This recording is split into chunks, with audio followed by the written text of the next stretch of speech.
Our channel మా ఇంటి రుచులు. నేను మీ స్మార్ట్ విజయ. ఈరోజు నేను సింపుల్గా చికెన్ పికిల్ ఎలా చేసుకోవాలో చేసి చూపించాలనుకుంటున్నానండి. ఇప్పుడు చికెన్ పికిల్కి ముందుగా చికెన్ అయితే తీసుకుని 2-3 సార్లు సాల్ట్ వేసి శుభ్రంగా కడిగిన తర్వాత కొద్దిగా పసుపు కలిపి అయితే పెట్టానండి. ముందుగా స్టవ్ వెలిగించుకుని ఒక కడాయిని పెట్టేసి ఇప్పుడు చికెన్ ఇందులో వేసేసుకోవాలండి. ఇది వేసుకుని మనకి ఒక 20 నిమిషాలు సిమ్లో పెట్టి ఇందులో వాటర్ వచ్చేస్తుంది. ఆ వాటర్ అంతా డ్రై అయిపోయేంత వరకు అయితే ఉడికించుకోవాలి. ఉడికిన తర్వాత మళ్ళీ నేను మీకు చూపిస్తాను. చూసారు కదండి, చికెన్ మనకి బాగా డ్రై అయిపోయింది కదా. ఇది ఉడికించేటప్పుడు కొద్దిగా సాల్ట్ వేసి ఉడికించుకోండి. ఇప్పుడు ఇది ఒక ప్లేట్లోకి అయితే తీసేసుకుందాము.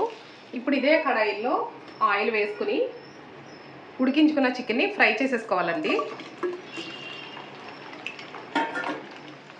చికెన్ మనకి బాగా ఫ్రై అవ్వాలి.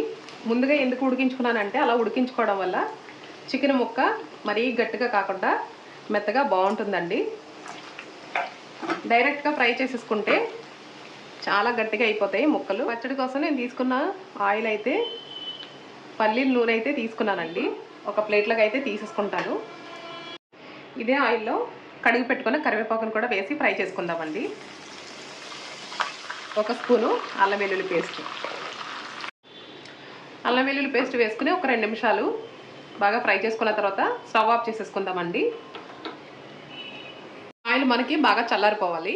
ఆయిల్ అయితే మనకి బాగా చల్లారిపోయిందండి. చల్లారిపోయిన ఆయిల్లో 1 స్పూను చికెన్ మసాలా, అలాగే 1 స్పూను హోల్ గరం మసాలా పొడి, కారం అండి. మీకు తక్కువ అనిపిస్తే తర్వాత వేసుకోవచ్చు. 3 స్పూన్లు అయితే కారం వేసాను. సాల్ట్ అండి. ఇవి ఇప్పుడు బాగా కలిపేసుకుని ముందుగా ఫ్రై చేసి పెట్టుకున్న చికెన్ ఇందులో వేసేసుకోవాలండి.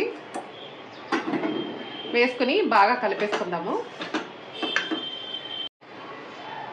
ఇలా కలిపేసుకుని ఇందులో నిమ్మరసం అయితే వేసుకోవాలండి.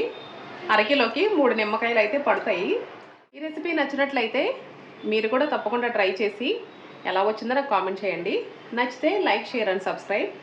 మరొక రెసిపీతో మళ్ళీ మీ ముందుకు వస్తాను. Bye friends.